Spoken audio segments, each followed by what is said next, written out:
Hello guys, in this video I'm going to show you how to turn off the noise cancellation mode on your AirPods. But first of all, I just want to mention, please don't forget to subscribe to my channel, because at 10,000 subscribers I'm going to show you my whole YouTube revenue statistics and growth strategy, how to make money online. So let's jump into it. First, just connect your AirPods to your iPhone, just open it and they are going to be connected. Just put the AirPods in your ear, and when the noise cancellation mode is on, you can turn it off in many different ways. The easiest one is by just tapping on the stick of the AirPods and by pressing it, and then you are going to hear a little noise and it's going to tell you that the noise cancellation is turned off. You can also tell Siri if you want to turn off the noise cancellation mode, but if you want to make sure that you turn off your noise cancellation mode, the easiest way is by going to the control settings here.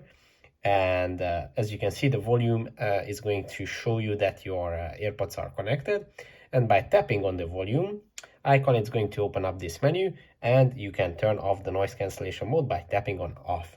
Now, when the middle icon, the off, is chosen, all the noise cancellation or the transparency mode are turned off. But if you want to turn it back on, just tap on noise cancellation, or if you want to use the transparency mode, just tap on that. And that's pretty much it for this video. I hope it was helpful for you. If it was, please consider subscribing, and see you in the next one. Bye bye.